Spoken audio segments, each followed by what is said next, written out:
Hello, America. Welcome to your Leo Nation. I am the Chief, and here at your Leo Nation, we believe in and support the rule of law. I'd like to welcome to the show today. Matter of fact, this has been a couple of weekends back to back, has it not, folks?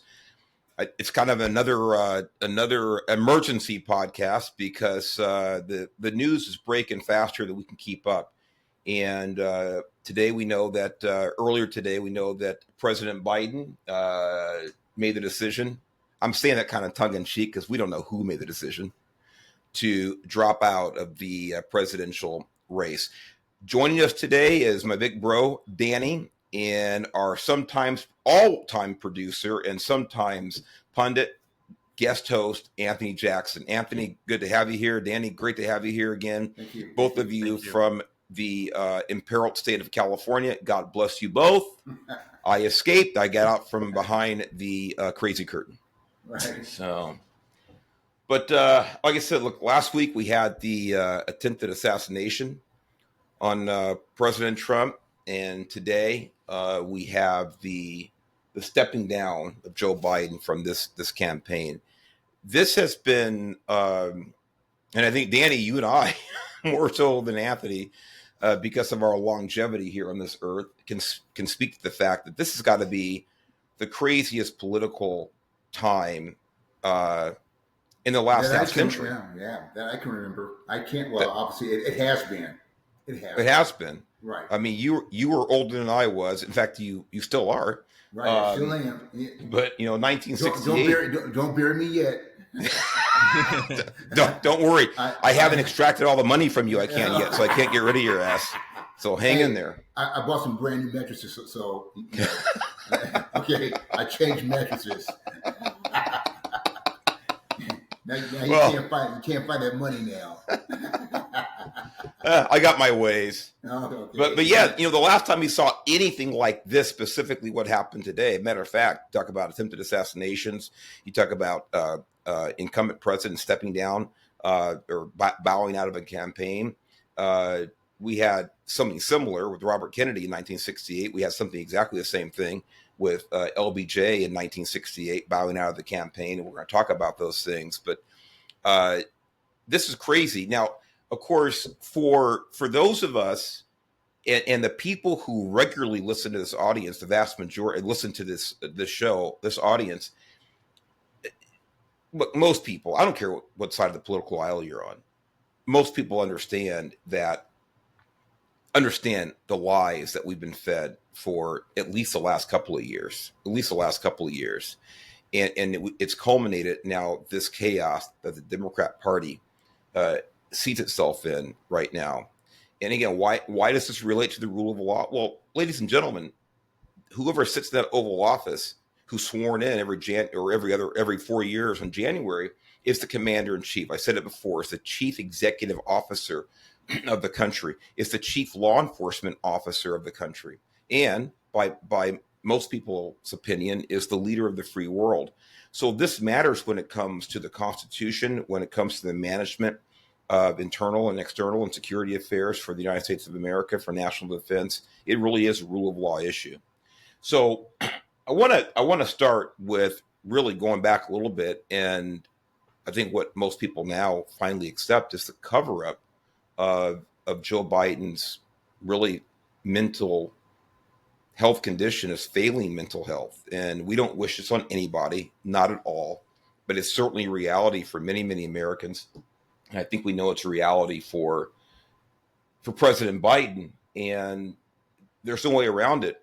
This stuff is self-imposed, which we're going to get into. I don't mean whatever disease or diseases he may be battling. I'm talking about the political predicament in which the Democrat Party, President Biden, and his subordinates, his surrogates, all find themselves in now. This is self-imposed, and we're going to talk about that.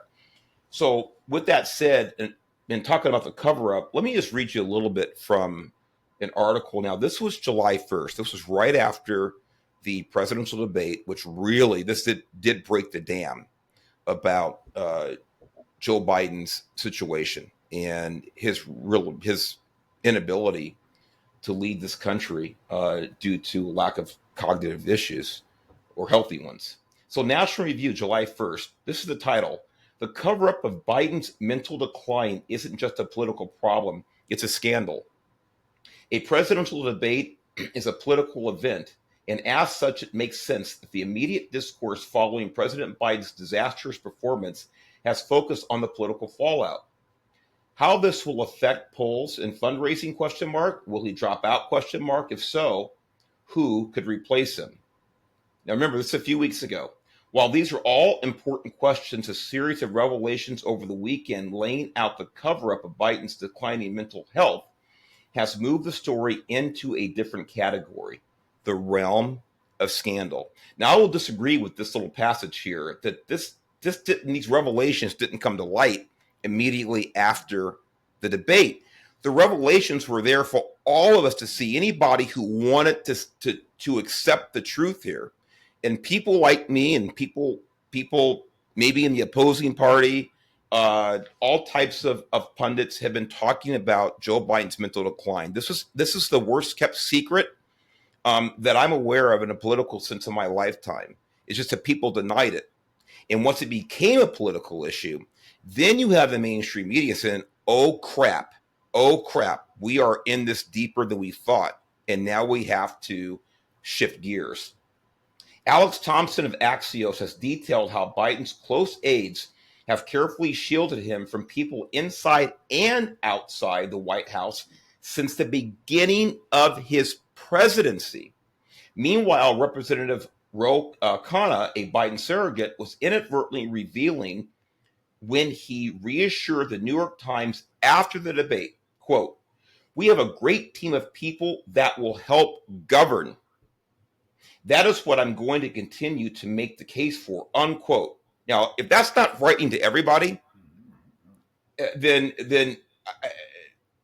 you must have gone to public school. Of course, I did too. But what we have is a great team of people that will help govern. I want to find out, where is that in the Constitution? Where is that in the Constitution about a team helping the president govern? I'm not talking about advisors. I'm not talking about that. They're actually talking about actually making policy, making decisions here, strategic decisions. Right. That's what he's talking about here. Because he knows that the president was not and is not capable of making these decisions. Exactly. Yeah. Taken together, this is all a troubling portrait of unelected staffers trying to shield the public from Biden's declining mental health so they can preserve the access to power and ability to make policy. This is coming from National Review. And they paraphrase what I said a minute ago. For a party that is supposedly running to save democracy, this is not how things are supposed to work out. Right. I wanted to set the stage with that final line there about we have to protect democracy. I'm doing my best Nancy Pelosi interpretation right there. Right. Protect the Constitution and protect the democracy, as her teeth are falling out and her eyebrows are up to here from all the facelifts. Right.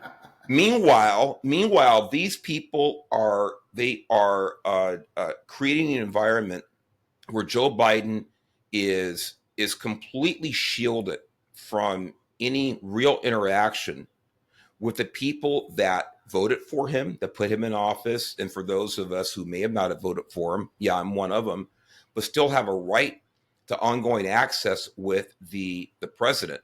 So we're talking about press conferences and on and on and on. So want to get your guys' take on that aspect of here's the cover up. And Danny, I'm going to hand it to you because I know you have plenty of thoughts running around that head of yours about this. Well, I do. And I'm going to kind of, and I don't want to jump ahead of anything, but I want to kind of make a blanket. This is just my opinion statement. I think that baby boomers, people close to my age or my age, maybe a little bit younger, were more susceptible to these falsehoods by the media. In other words, they were. And I'm sorry if I'm not getting my thoughts out correctly here, but they're more vulnerable to this. That the media would speak these liberals would speak, and people, especially blacks, would fall for these lies. Um, for instance, like you said with Nancy Pelosi, we got to protect democracy. Um, you know, you've got to buy into what their idea of democracy is, and I really believe that they took Joe Biden and really felt that Joe Biden was going to be an easy puppet to manipulate, and that they could control him, and that people would just believe whatever came out of the White House. And I don't know, and I apologize, I don't think I'm really getting my point across what I want to say, but um, I don't really believe that. My thought process is, what were they going to do after the 4 years of Joe Biden? Because I really don't believe that they really felt that Joe Biden was going to be able to continue on, even before all this came out. That Joe Well, Danny, Biden, let me interrupt there.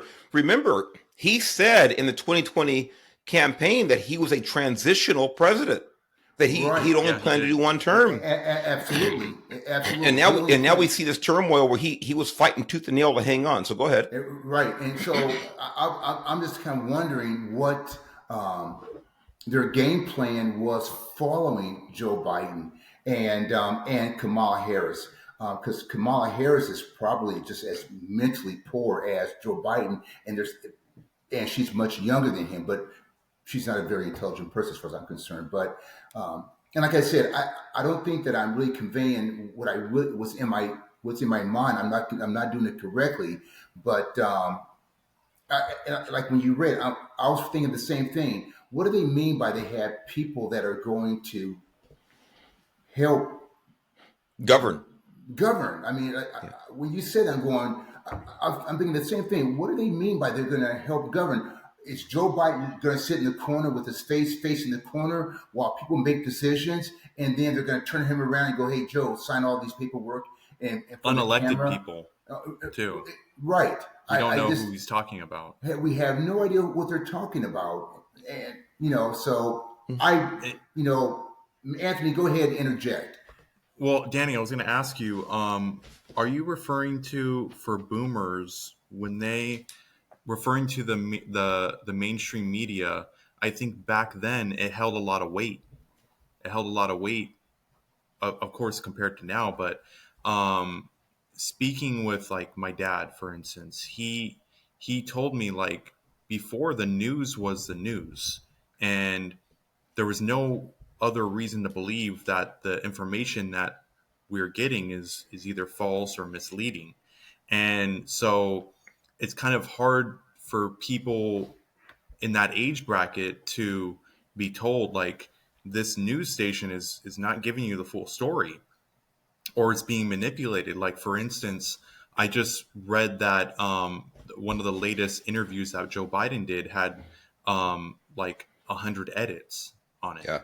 Yes. And so that's misleading. If they're going to chop up his speech in the video, and he's like fumbling on words, or maybe can't even answer a question coherently, and they just edit that out and they publish it, and they go, "Hey, this is the news right here. This is Biden talking," and totally disregard the fact that he's like in different, areas of the screen, and no one's questioning it, going, "Wait, why is this cut up so much?" Right. Like, that doesn't happen with Donald Trump. He's just talking and then answering the questions. And then you see Biden, he's just completely chopped up, like more than a Michael Bay movie. And we're not supposed to even bring that up, And I think, I don't know if that what you're trying to say about the mainstream media before, it's just, it had more weight and it was reputable, and now it's totally diminished. And I think a lot of people, it's a reality they have to face. And you're right, Anthony. I think it's also a lot of the kids that came on that now have children, and how for instance, now I was raised in a household that was Democratic. My mom and dad voted Democrat. Democrat, right? Yeah. You're right, Mark. Democrat, but they were conservative Democrats. They still believed in the rule of law. They still believed. They didn't believe in abortion. They believed in working. They believed in God. They believed in all these. That's far right extremism now. and now that's far right extremism. And something that's always bothered me since the last debate. We saw Joe Biden fumbling, but yet the media it totally ignores his fumbling, and they go back to saying, "Well, Trump, we recorded him 39 lies, 18 to 28 lies." And I'm thinking, well, but those lies are like him saying the sky is Cayenne. They're throwing out numbers, 18 to 39 lies. Okay, that's just a number. Can you tell me what lies that he stated? But let's talk about the guy who's in charge right now. That's correct. And his mental capabilities right now. I mean, he's not president, so guess what? He can lie all he wants to, and you have a choice whether to vote for him or not. But right now, the guy who's in charge doesn't know he's in charge. He doesn't know he's in charge. And if that was a doctor getting ready to cut open my chest right now, and he can't remember what to do, I wouldn't care about the 18 to 39 lies that the nurse told. I'm worried about the head surgeon who's forgetting what a scalpel is and how to operate on my heart. And so, I mean, that's Danny, it's a really good analogy, and each of you hit on a point that I'm glad you did. The first one was talking about the media just ignoring the reality of what's in front of our face. I said fakes to come to get there, in the front of our faces. And the press secretary, who Jesse Waters calls the binder, I think it's one of my favorite names for like any media figure. It's just, that's it. Well, let me go to the binder. And when she was challenged with all of these, the video evidence of Joe Biden's failing mental capacity, his failing mental health, and she called it cheap fakes, that Republican outlets and conservative media outlets are splicing these things up and making them appear to be something they're not. And of course, you're looking at these clips that are 30 seconds long or a minute long, and she's calling them cheap fakes as if they're edited to mislead the public.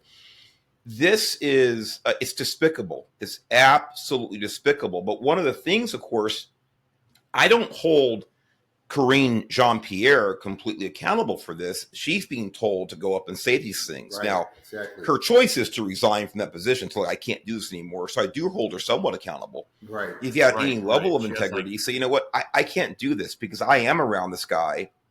I am around the president a lot. And I know that he is not completely functional. We know she knows that, but yet she's told, and she complies, to go up to this podium and say, I'm paraphrasing, that they can't keep up with him in the White House. This is how energetic he is behind the scenes.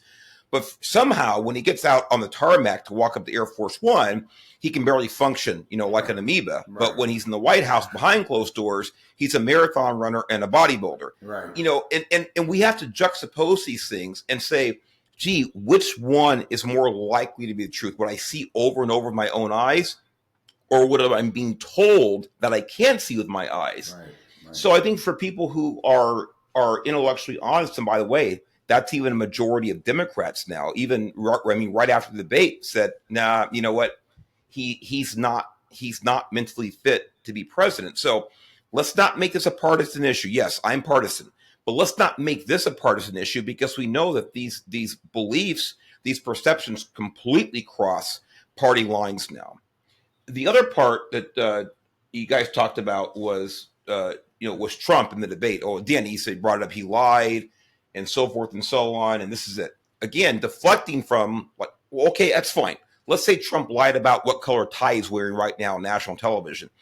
What does it have to do with whether or not the commander in chief, so to speak, is able to fulfill the duties per the Constitution right now? What does that have to do with that? Nothing whatsoever. It's a deflection. A lot of this comes down to Trump derangement syndrome. I believe this is a real thing because, by the way, every one of us deludes ourselves to some degree in whatever aspect of life, whatever it is.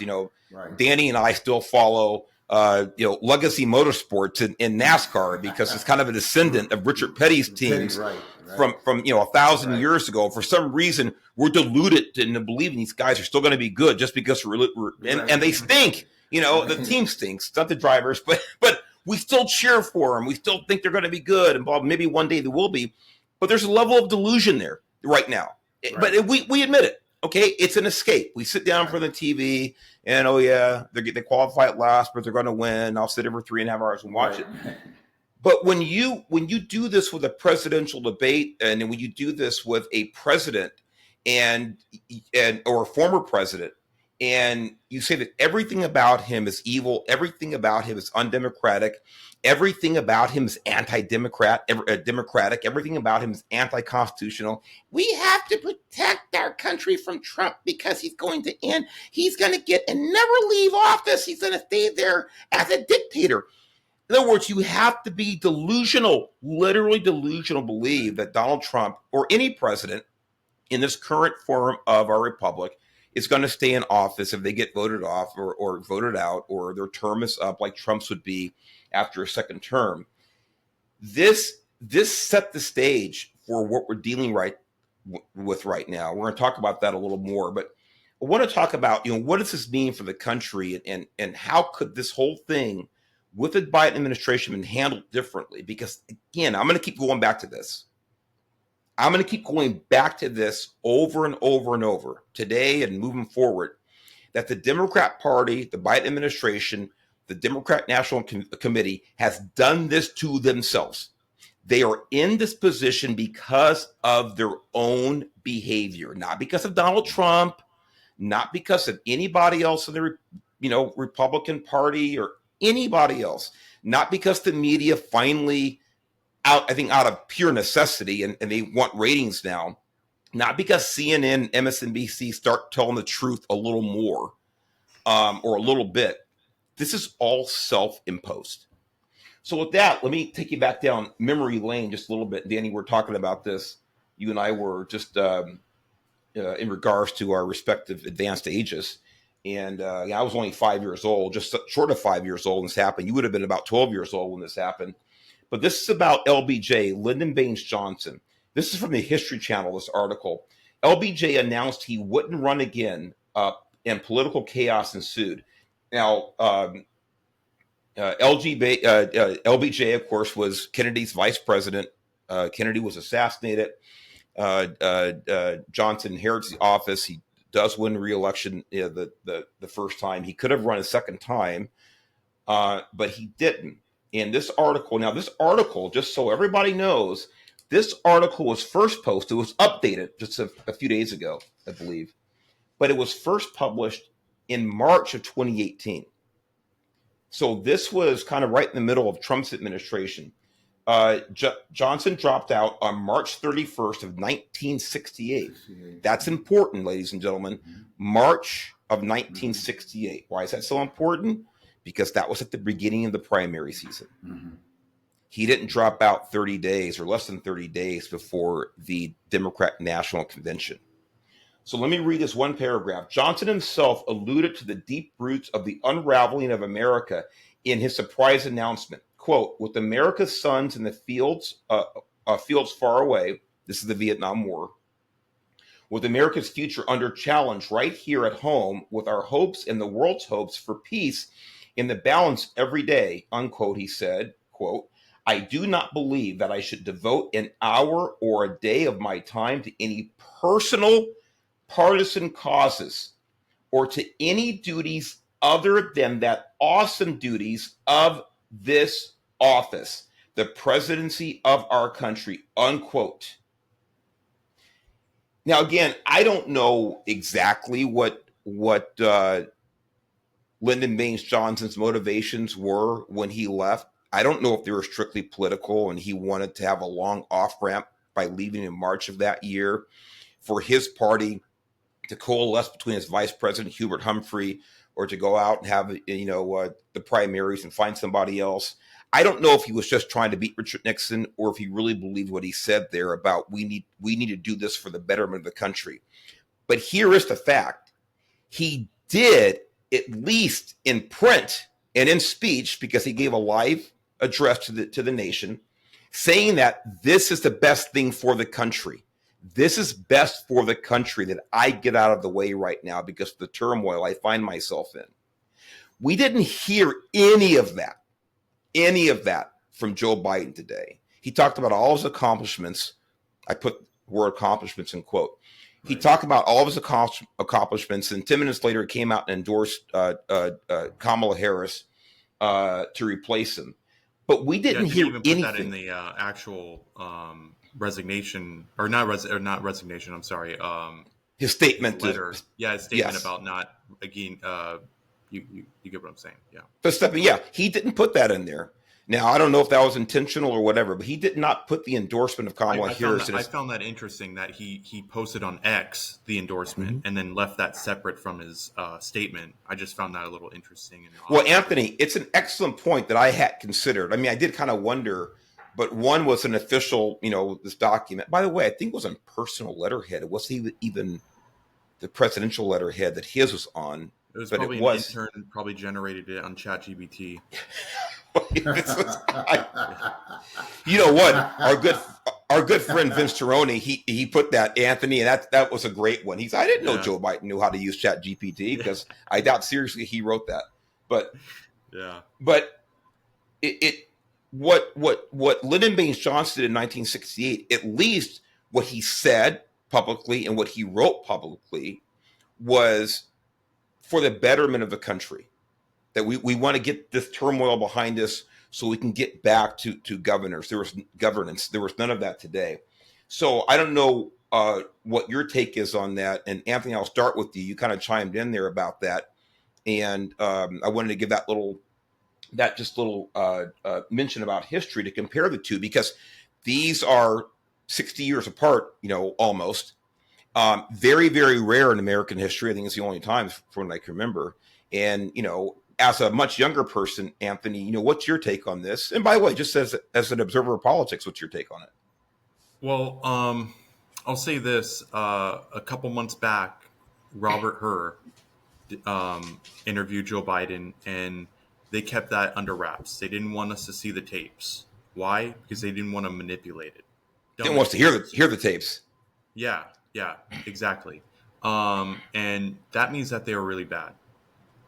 In my opinion, if they were to take that heat from people, it was really bad, and it was worth it to take that heat and not show the general public.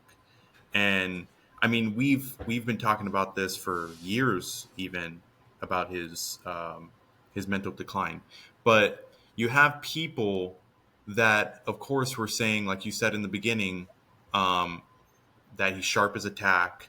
He's running around. People can't even converse with him because his mind is moving so quickly, and et cetera, et cetera. But then you have like people like Adam Schiff, and we know he's a weasel, right? Mm-hmm. But he was saying the audacity on Robert Hur to say that about Joe Biden, that he was, too old and to be on, stand on trial. Stand on trial, yes. And for him to make a big fuss about it and then backtrack on it. And you have, other people doing that too, like Nancy Pelosi saying, she didn't come out and say it, but it was like people were saying that she's saying, that she wants Joe Biden to step down and stuff. So they all stabbed him in the back. And, it is the right move that he should be doing that. But again, they were saying it last week that he was just fine. And you see the integrity of these people. But tying back to Lyndon B. Johnson, he recognized that he was a public servant, and you're serving the people. It's not, you're not doing it for yourself. You're doing it for the people, the greater good. And he recognized that. And whether you supported him or not, or liked him or not, that's respectful that he gave up the power. And he was like, this is the right thing to do.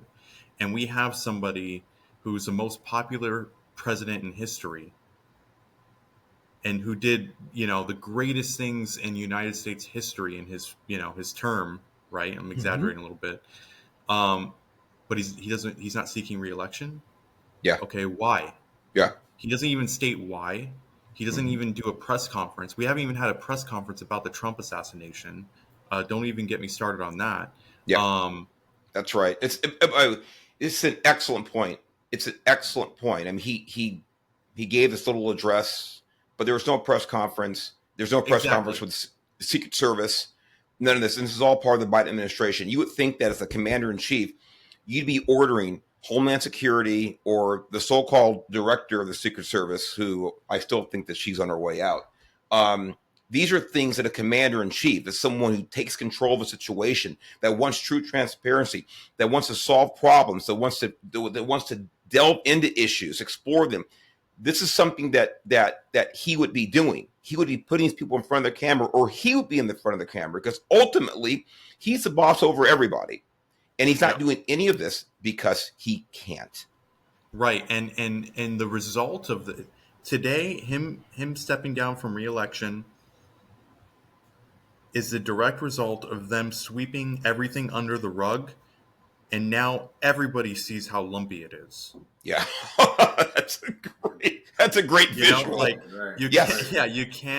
You can't ignore it now. Not even the we're gonna talk about, Anthony, that we're gonna talk about those lumps, and there are a lot of lumps. We're gonna talk about this. But Danny, I just want to get your perspective. This contrast between what Johnson, and again, who I am no fan of, and again, I'm not convinced that he did step down for the right reasons, but he certainly said the right things, because that's really ultimately what matters to American citizens and to the political systems trying to lay the foundation. At least he cared about the perception over the reality, Right. That's right. That much integrity, That's right. I've always kind of wondered, like you said, Mark, I was 12 years old when he resigned. I remember watching it, on television. Now, as a 12-year-old, one, I didn't give a crap. Mm-hmm. Two, I didn't understand what was going on really. And with my very minimal research of Lyndon Johnson through the years, just knowing about him, because, I was alive in the Vietnam War, of course. I think Lyndon Johnson, obviously, was probably getting a lot of heat, from the nation because of the Vietnam War and the cost of the Vietnam, and not only just the financial cost, but the body count in Vietnam. And I think at that time, and I could be wrong about this, I really believe that the Democratic Party was kind of fracturing. They were under a lot of pressure. They were fracturing because, remember, this Vietnam War was going on with Kennedy and now with Johnson. And they were having probably, a lot of inner fighting going on in that in that party. Lyndon Johnson probably at the time, I'm just speculating, this is just my opinion, probably for the betterment of that Democratic Party, he decided to resign or not accept the nomination. Like Mark said, he did it in a timely fashion so they can have time to regroup, get somebody else to run, and of course against Nixon and stuff, and that's why he did it. I once again, as far as being a fan of Lyndon Johnson, now looking back on what he did as a president, I'm not going to give him much credit. I think a lot of things that Lyndon Johnson did as a president were self-serving and really didn't help the people that he thought or claimed they were going to help. This thing with Joe Biden really, this is, in my opinion, once again, this is my opinion, this is Obama's third term as president. And as long as there is a Democrat in the presidency, in the White House, this is going to be Obama's presidency. I really believe that he's the one pulling the strings. He's the puppet master. And they got two morons to go along with the program. Kamala Harris was more than happy to be led by strings just because she's not qualified to do anything. And so they're going to lead her by strings since there's no complaint. The thing about what's going on now, I think, with Joe Biden, though, is Joe Biden's ego now, what's left of it, and Jill Biden's ego, they're kicking in. Mm-hmm. And this is going to hurt his legacy if he's even going to have a legacy, And I think that's why he was so resistive to leaving office, because Jill Biden is talking in his ear and telling him, Joe, you can get it done. You can get it done. And it's like a wife who loves to spend money and go, honey, go out and get a third job because those paychecks aren't large enough for me. Right. And I think that's what Joe Biden was in his ear. That's why it took Joe Biden so long to say, I'm not going to run again. It's because of the influence that he was getting from his wife. Because I think that Jill herself likes the power, likes the prestige, and so, I mean, that's just my take on it. Obviously, Joe can't do it again, and I'm not trying to knock the guy. He just, some people are 90 years old and they're full of piss and vinegar, and they can get the job done. And it's like, wow, this person's in their 90s and they're as sharp as someone in their 40s. Yes, Joe's just one of those guys that he happened at age and went downhill fast. Yeah. And that's what's happening to him. He got to a certain age, and now his mental capacity is just declining at a rapid rate. I mean, that's just the way that it is. That's the way it is, Danny. Right. And they're trying, they're trying to do their best on damage control. How can we usher him out without making it look as bad as what it is? And Anthony, you're right about the lumps under the rug. They're there. Yes, they are. Well, the damage control, of course, look, this is like being out in the middle of the Pacific Ocean on a World War II destroyer, scuttling it, and then trying to patch your own holes, because that's what happened. That's what happened, right. They blew the holes in their own ship here.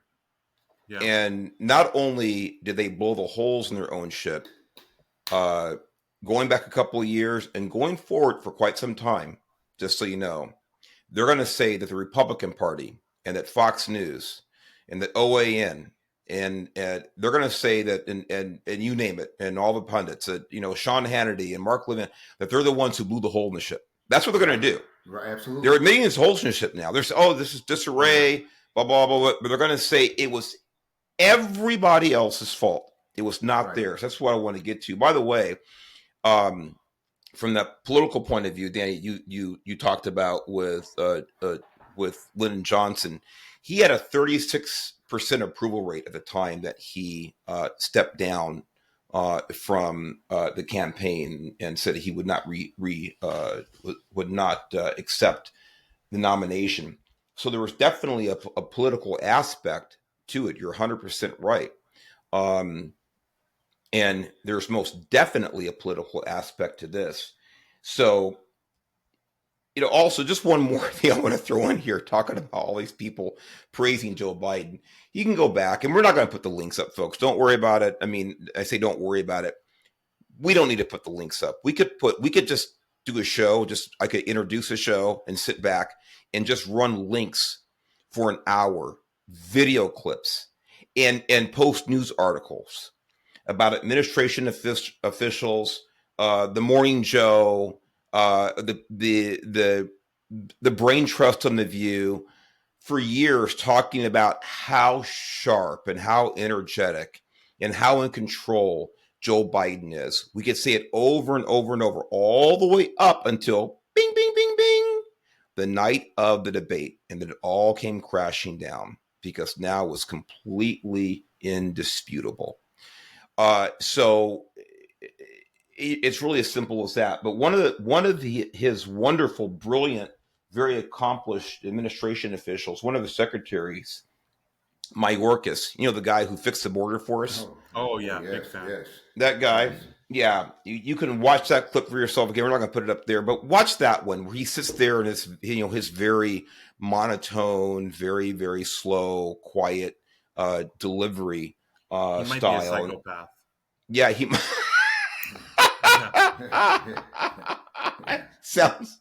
It has that inflection. Kind of yeah, like a psychopath. but of Dexter. Yeah. Yes, Yeah. yes. Yeah. Well, surprise! Who would have thunk it? Right. But he speaks in these very concrete, very unshakable terms about Joe Biden, about President Biden, and talking about how I'm paraphrasing, like deeply inquisitive he is, and completely in control, and is a master of the facts. He said this just not too long ago. We go back and watch that, and either this guy is flat out lying to you, like I believe he's lying about so many things. But we'll just stick to this one topic for right now, this one point about the mental acuity of Joe Biden, or he's never spoken to him in person, or he's never watched any of the same video clips or listened to the same, you know, addresses that you and I, of all of us listening and watching this podcast, have. One has got, in other words, he's been in a bubble for the last 4 years, or he's flat out lying to us. Because I guarantee you, I almost said the F word. I guarantee you that he will never again say the same things about Joe Biden today or in the future that he did that time.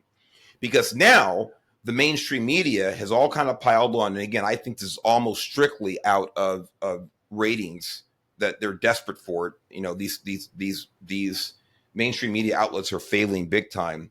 And then, by the way, there are a handful of intellectually honest people on there now that actually have the political momentum to actually speak the truth, to speak their mind now. So they're kind of coming out of the woodwork publicly. I think it's a little more nefarious than the ratings. That's talk to me. Belief. I want to hear it, Anthony. Well, you got to ask yourself, you know, you mentioned all of those shows, The Morning Joe, The View, countless other. Who's allowing these people to spew this at us? There's somebody allowing this to happen and pushing it. And all of a sudden they just flip a switch on Joe Biden. And I personally believe that they have a plan now, obviously, to replace Joe Biden. And that's why they greenlit all of this to happen. I don't think that, because they could have done this a long time ago and get the views up and stuff like that, to be, you know, kind of contradicting. Well, you're right about that. Now, I agree. I agree. I think that our media, for the most part, the whole thing's nefarious. I really do. You're talking about, you know, years ago, a generation ago or more, that you could trust the media, you tell the truth. Right. Danny and I know different. I think that the media has never been 50%, you know, down the middle, objective. Right. I don't think so. Better than it is now, 100%. But the idea, or the fact of yellow journalism and talk about a word escaping you, but biased journalism, that's something new. It is not anything new. And so there's been some very, very, you go back to the New York Times with the Nazis during World War II, and especially pre-World War II, and covering things up there. I mean, just horrible so-called journalism. So it's not new. But I do agree with you, Anthony, that there is something more foundational and more really insidious throughout the mainstream media, and because there's way too much of a common thread when the dam did break. Well, you know, yes. Mark, Go ahead, Danny. Go ahead, Ant. Go ahead. Oh, I was just going to say really quick, I know that these people doing this, it is my opinion, actually, I should say. I know the people that I believe that are doing this are old. They're older people that have a lot of power, because they do some dumb things, and meaning like they do them dumb in a way that, like, they forget we have the internet. Like, oh, hey, just say this, do this, you're going to push this. And it's like, I don't know, thank God for Elon Musk with X, because we can actually see the truth. And, you know, that was like a black swan event almost for them, that Elon bought Twitter, because they had already bought Twitter, if you know what I mean. Yes, correct. Controlling it. And with Elon buying Twitter and turning it to X and making it the People's Square, it really shows now the black and white of the propaganda that the media propagates. And it's black and white to me now. And I can see that these people, they're playing the same old cards. Like they just said that the Secret Service, that they said, we never denied Trump extra people. And then it's like, dude, we got emails. Yes. We have emails they just showed. And it's like 3 days later, they're like, "Oh yeah, we did, but it was because Well, of this and that." we forgot about that part. Yes. Right, and it's like Yes. you forget there's an internet paper trail. You can't just. It's like they slip up like that, and I don't know. I just personally think that there's some more nefarious reason to it, as far as they don't care if they lose money or ratings. If they can convince people to do what they want, they'll pay for it happily. Yeah. Yeah. And by the way, know? Danny, don't forget you were going to say something a minute ago. I hope I didn't misspeak when I talked about covering pre-World War II Germany. It was the New York Times that engaged in some really horrific, really not covering or covering up or whatever it is of what was going on. I may have said a different publication, but I meant New York Times if I said the wrong one. So I just want to make sure I get that out there. Don't get in trouble for that. But Danny, you were going to say something? Well, we're talking about the media, we're talking about cover-ups and things like this. We got to remember, this isn't something that has just come up in the last 2 to 4 years. We can go back 75 years. And Mark, you mentioned about World War II. I mean, who was Hitler's? Was it Joseph Goebbels or the propagandist? The propaganda. I mean, a master at it. And you look at the Marxist Manifesto. I mean, when you look at these different things on how to defeat capitalism, how to defeat these certain things, these things are written down. They've been studied. But it goes back 75, 80 years, probably, maybe even more. It's just more, that 150. Maybe 150 years. When you go back to Engels, and yes, absolutely. But the thing is that, and these things have been introduced, the media, the manipulation, the word games. You can go back to the book 1984, yes, and look at these things that were talked about in that book, 1984, but what you do is you don't just throw it out there at once, because people will catch on if you just funnel. You gradually introduce things over the years. You gradually introduce things, and you get people indoctrinated. You get people used to these changes here, and slowly but surely. And now that we have Instagram, we have emails. The technology is so much better now. Now, you and I, we see it more clearly now. But a lot of people over the years have been so indoctrinated. When these subtle changes come up, most people don't catch them. And that's how they're able to manipulate. And the thing with Biden, I think that the game plan fell apart on Obama and the Democrats, because they didn't expect Joe Biden to drop off the edge the way that he did mentally. Yeah. And so Joe Biden, what Joe Biden was the old 50, 60-year politician. And now you're going to quarterback this team, because we get a first round draft choice back here somewhere, but we just need you to kind of lead the team until we get this first round draft choice to come up and take your place. And that was that's what I believe the game plan was. Just to keep him there, and you have Kamala Harris as the backup quarterback, who's never going to complain about playing time, and she's just there. She'll hold the clipboard and say, and she'll laugh and cackle and agree with everything. And that's what you want really on a team. You want a starter, and you want someone as a backup who doesn't complain. And that's what they had. Now, guess what? Joe Biden started throwing interceptions, a lot of them, fumbling the ball. I was going to say more fumbles than interceptions. More fumbles than interceptions, calling the wrong play. They can't understand what he's in the huddle. Running the opposite direction. Going the opposite direction. Everything is going wrong with this team, and now they're scrambling, and that's what this. And then, of course, when you have the news media come in after the game to interview these guys, they're just trying to cover everything up. Oh, it wasn't his fault. The other team stole the signals. The other team were talking too loud. The crowd was too loud, which the crowd were the Republicans. The team that's still in the team that's still in the place are the Republicans. Like you said, Mark, all the holes that they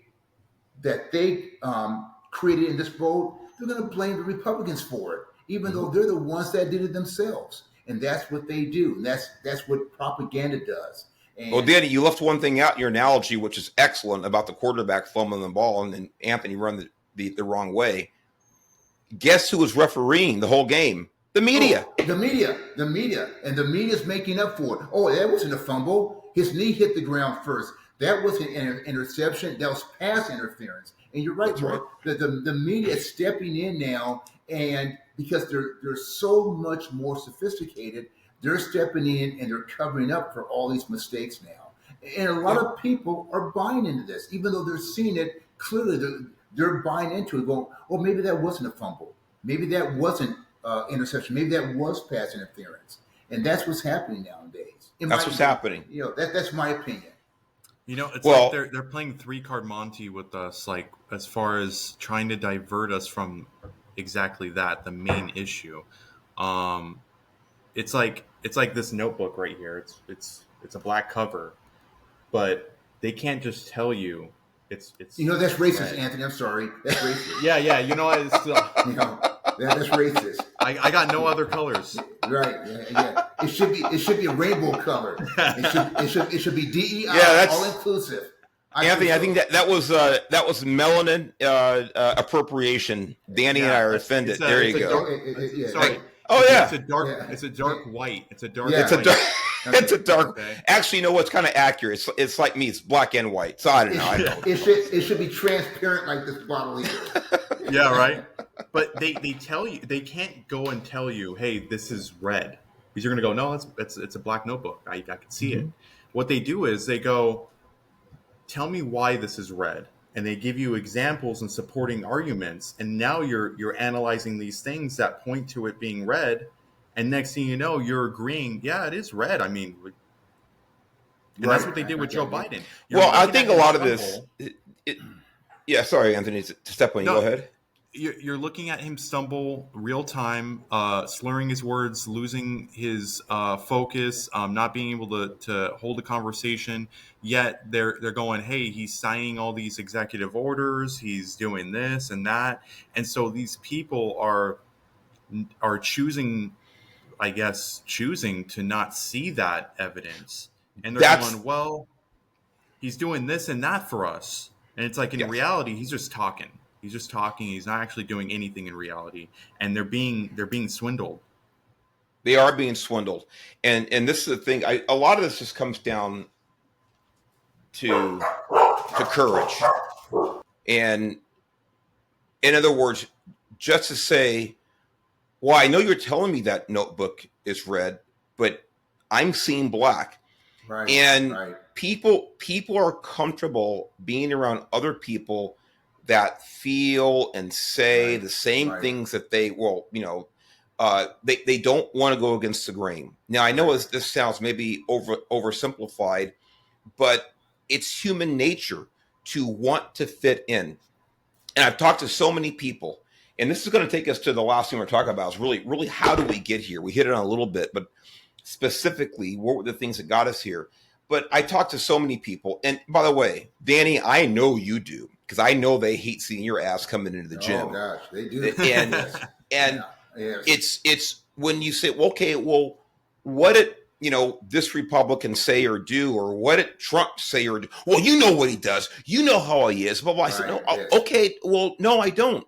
Educate me. Why do you hate him? And you can hate him. I have no problem. That's your right to hate anybody you want to hate, or vote for whomever you want to vote for, just like I do. But when you ask for specifics, I had a neighbor in California, very nice lady. I knew her for about a year before she discovered that I was a Trump voter. And she said, you didn't vote for Trump. And it was like I had murdered, her best friend. And I said, oh, did you vote for Biden? Oh, well, why didn't you vote for Trump? Well, you know why. I said, no, I don't. I'm asking you why you didn't. I'll tell you why I did. I'll tell you why I didn't vote for Biden. I'll give you specific reasons. Now, all my reasons could be totally effed up, totally foobar, totally wrong. I could be on the wrong side of history, you name it. I get it. But I will tell you exactly why I did. I'll give you specific reasons. I'll give you stats, or I'll give you constitution, or I'll give you law. I'll give you tax, you name it. And this person, of course, like most people I talk to who I think do have Trump derangement syndrome, can't give me specific other than he sends mean tweets or he lies all the time. And I said, well, my God, if lying if lying were unique to Donald Trump in politics, we'd be living damn near in heaven right now, because that's lie. Believe it or not, everybody does that. I'm not a cop out. I says, that's not a good enough reason.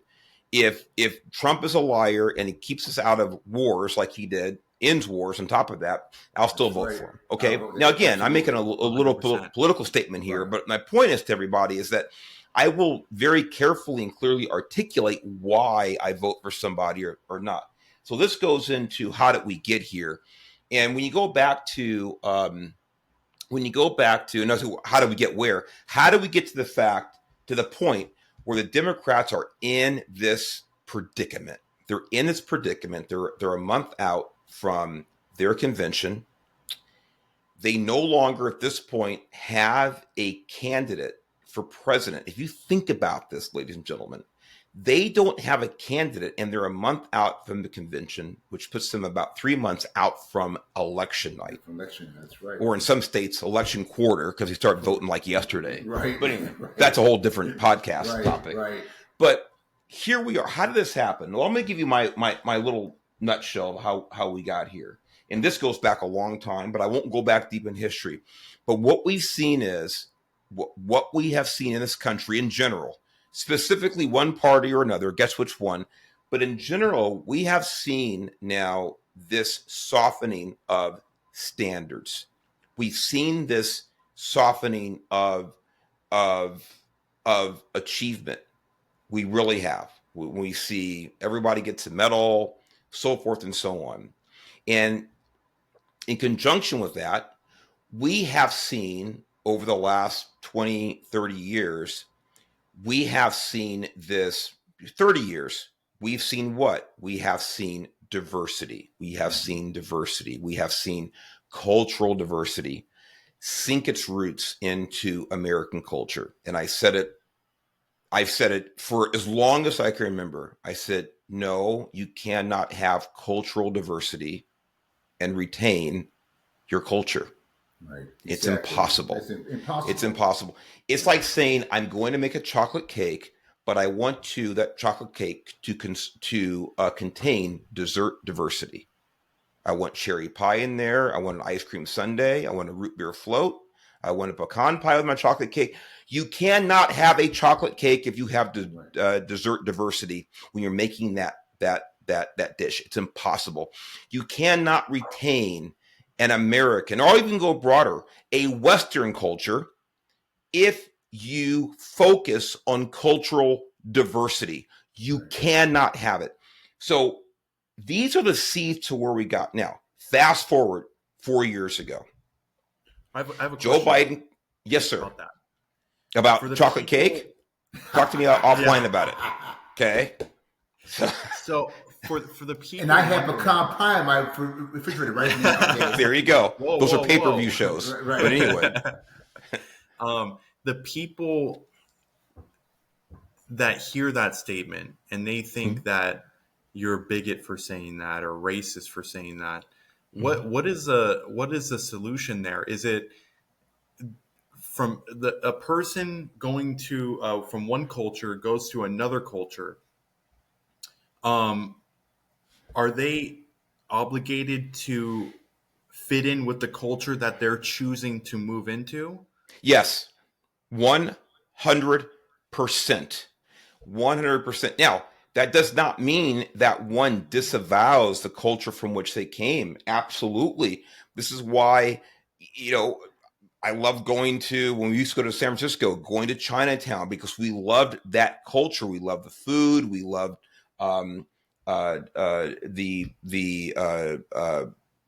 the parades I grew up with in Chinatown of Los Angeles that Danny and my mom used to take me to. I loved that as a kid. I loved experiencing other cultures. However, that has to be a subset, and a very weak subset in the scheme of American culture. You have to embrace and support and promote American culture if you do not want that to dissolve. You cannot have true diversity of culture in any civilization and maintain continuity. It's impossible. you have to focus on one primary culture, like you have to focus on one primary language. It doesn't mean that I don't want my kid to be bilingual. Absolutely Right. not. That's a wonderful tool, but we all have to literally speak the same language. We all have to speak the same cultural language as well. We have to understand and appreciate what values brought us to where we are today, or at least where we were 30 or 40 years ago. What the visions were, what the culture was, and the vision was of our founding fathers. We cannot start slicing up and balkanizing the American culture if we want it to survive. We cannot. We cannot implant dozens or hundreds of other cultures to any significant level and expect for us to live the same way 50 years from now as we did 50 years ago. Now, by the way, cultures inevitably evolve naturally. That's absolutely, talk about pop culture, for example. That's always an evolution, popular culture. But I'm talking about the general foundational culture of American civilization. And that we cannot play with. We cannot. And by the way, I love other cultures. My wife and I travel. We love other cultures. Guess what? I just love American culture more, and I want to retain it. That's all there is to it. That's all there is to it. So, but we fast forward about this. So the cultural diversity, which kind of evolved, and it really did, into DEI. I'm cutting out 90% of this evolution. But this is boiled down to, now it's focused like a laser beam with DEI, diversity, equity, inclusion. And that's how we got Kamala Harris. So you go back 4 years, and Joe Biden said, in a very, very, I think, racist and sexist way, that I am going to pick as my running mate, he either said black or of color, but a woman of color or a black woman. Okay, it doesn't matter. So what he did, and by the way, for those of you who may be of the Democrat Party persuasion, or think what I'm saying is completely off base, or it's like you said, Andy, it's racist, it's whatever. I want you to think about this. I want you to think about all of the very, very capable people in the Democrat Party, and I mean that. There's plenty of terribly bright people in the Democrat Party. About 94% of whom previously Tulsi Gabbard was one. Not anymore. She left because the Democrat Party went whack job. And so she got out. Like I got out of California that I used to love. Tulsi Gabbard's a great example if you go back a couple of years. But there are tons of very, very capable people in the Democrat Party. I said most of whom I disagree with policy-wise, politically I disagree with. It doesn't mean they're not capable. It doesn't mean they're not terribly bright. Bill Clinton was incredibly bright, incredibly capable. Barack Obama, incredibly bright, incredibly capable. Two guys with whom I disagree on almost everything politically and policy-wise. But it doesn't mean they're not great political animals. It doesn't mean they're not very, very sharp, very capable, and competent as commanders-in-chief. So what Joe Biden said when he said, I'm going to pick a woman of color or a black woman, whatever it was, what he did is not effectively, absolutely exclude probably 95% of the capable people in his own party that could have been his running mate, strictly for sex and racial reasons, period. Because of what? DEI, diversity, equity, inclusion. In other words, diversity of genitalia and skin color is more important than ability. And for anybody who thinks that Kamala Harris is the most capable person in the Democrat Party, or was 4 years ago, you're smoking something that is now legal in California. That's all I can tell you. This is the fact. And ask yourselves this, ladies and gentlemen, and Anthony, don't forget what you're going to ask. Ask yourselves this.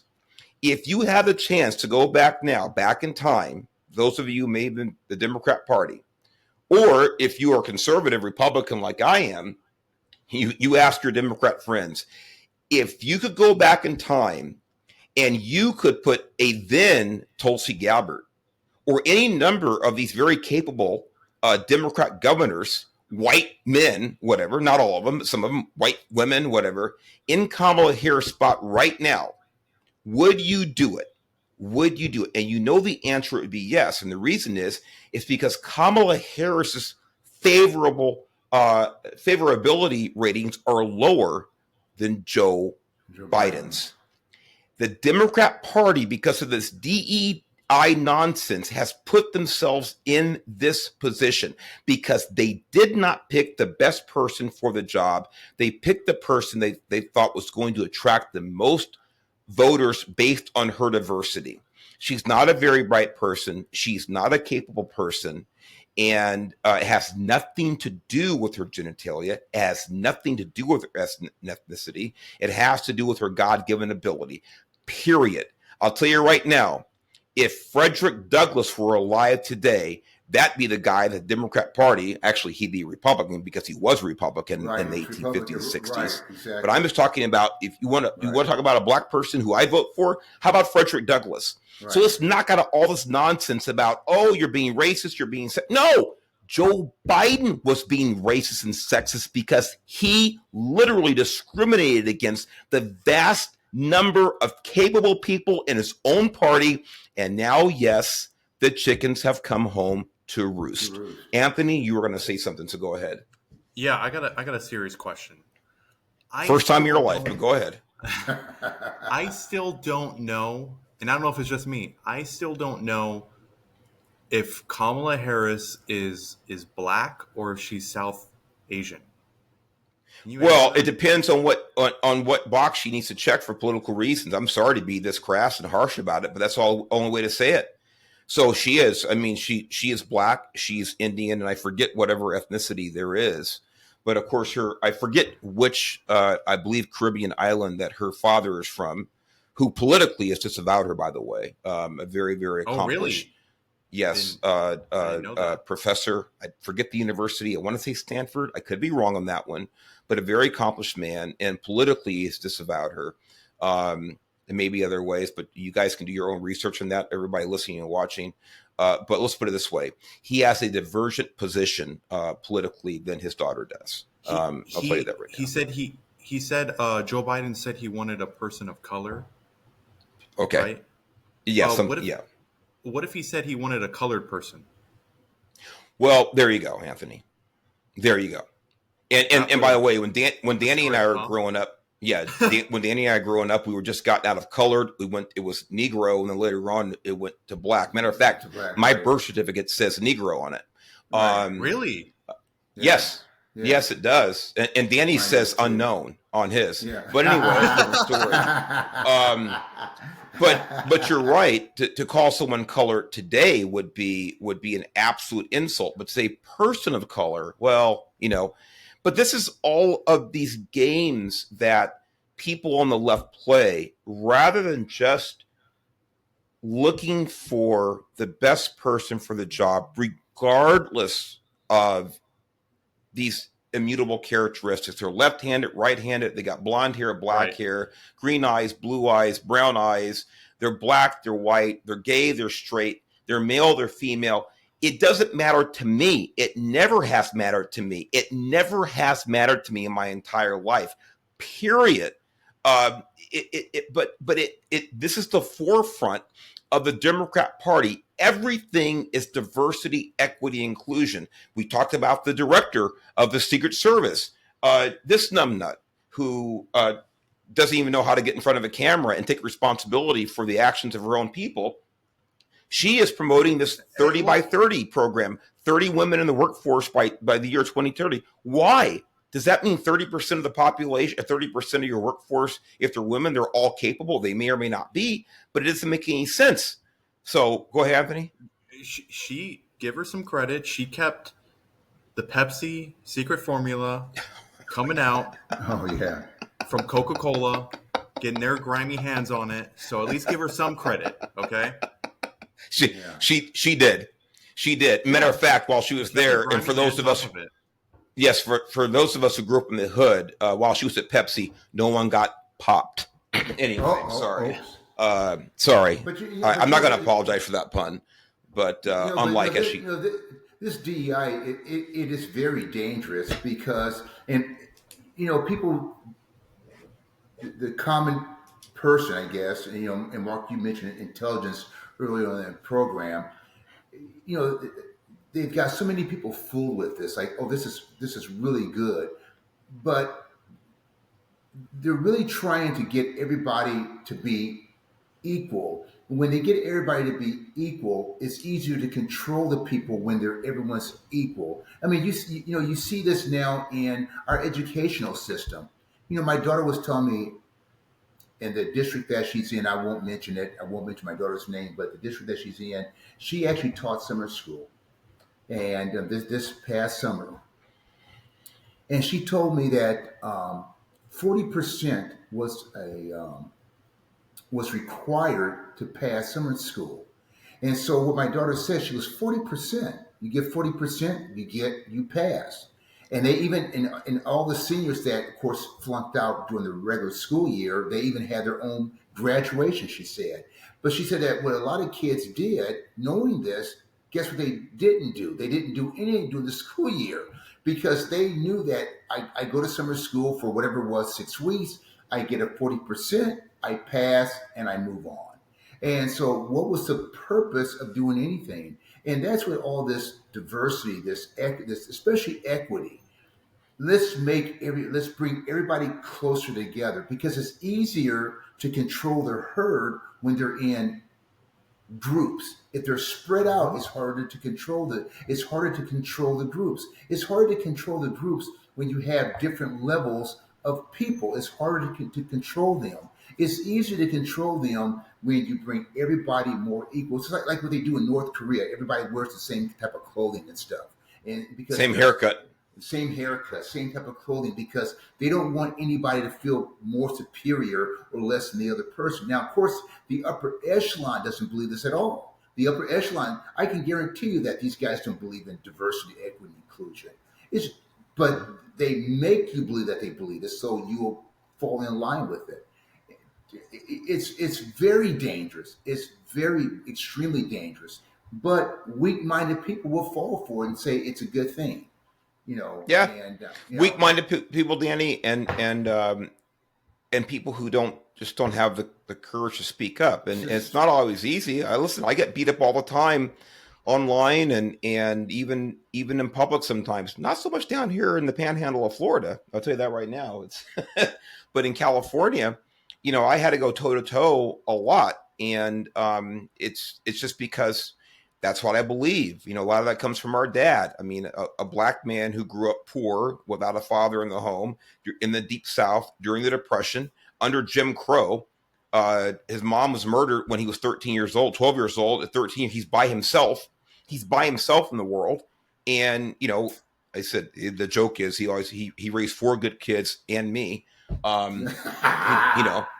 He put four of his 5 kids through college. He owned 3 homes, and he ended up being the plant manager of a large manufacturing company with a 7th grade education. Now, here's a black man who didn't have anything going for him other than his work ethic and saying, I can't control the circumstance around me. I can't control the people call me the N-word every day of my life here in Dallas, Texas. I can't control the fact that I have no money. I can't control that circumstance. All I can do is work my behind off, do the right thing, stay out of jail, and then go serve my country in World War II, which he did for 3.5 years, and just keep moving forward. And that's what he did. He couldn't control the circumstances, but you know what he could control? Himself. And he had it rougher than I would ever have a nightmare of having it in my life. And I use that example all the time because now we need diversity, equity, inclusion. And again, this all goes back to why the Democrat Party and this administration's in the pickle they're in now, because they have a guy, Danny, you made an excellent point. They didn't count on him faltering the way that he did so quickly with his mental affliction. God bless him for that. They didn't count on that. And they did not probably even count on even the fact that she clearly was a DEI hire. They did not count on Kamala Harris having such low likability ratings. And so now they don't have anything to easily fall back on. Because I'll tell you right now, again, if they had Barack Obama as vice president, they'd be clicking their heels. Right. Great. Yeah. We got rid of Joe Biden. It's time for him to go. And now we can put Barack. Can you imagine if you had Barack? Listen, as a Republican, I'd be crapping bricks right now. Right. Absolutely. But because he's a very, very capable guy. Right. He's a very likable guy. He's very charismatic. Kamala has none of those abilities. And the reason is because she was not picked on ability. She was picked because of DEI. And I'll be all right. I'll tell you right now, I couldn't be happier that this is coming home to roost the Democrat Party, because these are their own policies. They're coming to sink their ship this year around. I predict. Who knows what's going to happen November 5th, but that's certainly what I believe. Right. We as a country need, I hope this is a lesson for everybody. For everybody. Republicans, Democrats, independents, everybody, whatever walk of life you're in, don't engage in this behavior. Look at people for what they are able to do. Look at people as individuals, not representing a group, not checking a box. Look to see how they fit into your vision, how they fit into your strategy, what skills and abilities they can bring to your team, not what they look like, not what genitalia they're born with, not with whom they sleep, and not even who they vote for the most part, unless we're talking about politics. But look at people for what they can do and what their abilities bring to the table. That's what America was built on. And what they did 4 years ago with Kamala Harris is antithetical to that. It's absolutely opposite of the American dream, self-responsibility. That's exactly the opposite of it. So, here we are. Anthony, I think you wanted to say something. I may be wrong there. I wanted to give you a chance to chime in. No, I think what you said was very well said. And I couldn't have said that better, honestly. Well, I appreciate it. It's very kind. Hey, I'm going to finish up on this, and this is in my editorial here. They call people that, for those people who are voting for Trump and support Trump and wear a Trump hat, fly a Trump flag, blah, blah, blah. They call those people cultists, that those people, and I'm one of them, that is absolute, adamant, passionate supporter of Donald Trump for president in 2024.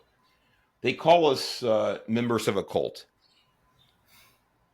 And Danny, you laid this out while we're talking, about how we got to this, about people being weak-minded and people going along with the flow and things like this. And I'll tell you right now, I think that DEI, diversity, equity, inclusion, is a cult. I do. So because it is mind control that everybody, the letter E for equity, and equity means the same outcome, outcome.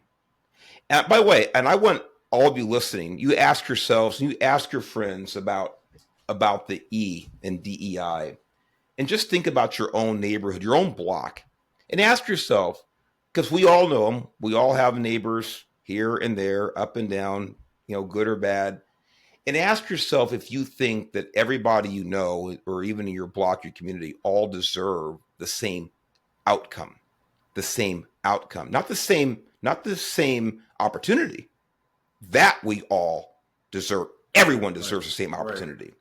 Yes. But in your personal life, ask yourselves if you think that Kamala Harris deserves the same outcome as a Barack Obama, or as pick a Republican, doesn't matter who it is, the same outcome based on one's ability, based on one's accomplishments, based on one's drive, based on one's integrity, based on one's whatever it is. Ask yourself if she deserves the same outcome, if she deserves the same access to the Oval Office as some other political figures out there. By the way, I'm going to give you an example here. I know I'm talking a lot. Harold Ford, if you know him, Harold Ford is a former politician. He's retired now. He's a Democrat. Harold Ford is on The Five on Fox News quite a bit. I love Harold Ford. I agree with him about 20% of the time on any given topic. And I mean that. It's about 20% of the time I agree with him. I love him because he's an intellectually honest guy. He says why he's for, this tax law. He says why he's for this particular bill or this particular, or why he likes this particular government entity, why he doesn't like Donald Trump, why he does like Joe Biden. He makes it clear, but he owns the downsides of his arguments, just like I do. He's an intellectually honest person. And I would love to have Harold Ford as a neighbor. You guys look up Harold Ford. I would look. That's the kind of guy. That's the kind of guy who has earned a great outcome, regardless of his political views. He is a good, hardworking, and intellectually honest guy. By the way, he happens to be black. He happens to be mixed race like Danny and I are. But he's a staunch Democrat, and he is a staunch truth teller. And he simply owns his positions. And I respect that guy as much as I respect anybody. He's a good guy. So I'm going to end on that and just say that the Democrats have put themselves in this position. We're going to see what plays out. We could talk about how the convention may or may not work. We see that Biden endorsed Kamala Harris today. I think there's going to be a lot of splintering in this. And again, they laid their own seeds. They're now reaping their crop they planted. And here we go. And I'm going to give you guys the last word on this. And I'll start with you, Danny. Hit it. Well, the time of honoring themselves is quickly coming to an end. And that's all I need to say. Beautiful. I just want to say I watched a podcast of I'm going to give credit where credit's due, Tim Kennedy, and it was mainly just about the Secret Service failure on the Trump fiasco, and what he said really resonated with me as far as the DEI was that we're now seeing barely the effects of DEI because this has been happening for years now, and these people have been moving up through the ranks undeserving, and we're seeing people in weighted positions that should not be, like, for instance, flying planes or guarding the president. And these people didn't wake up one day, get hired because of their skin color, blah blah blah, and then they put them, oh hey, you're going to fly this Boeing 747. No, they worked their way up, and next thing you know, you're guarding the president.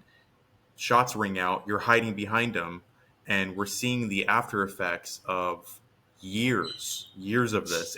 And unfortunately, if we don't turn things around right now, we're just seeing the tip of the iceberg of it. And I just wanted to put that out there, that not to be a cynical about it, but it's just the reality of it. We're seeing the actual consequence of DEI at its worst right now.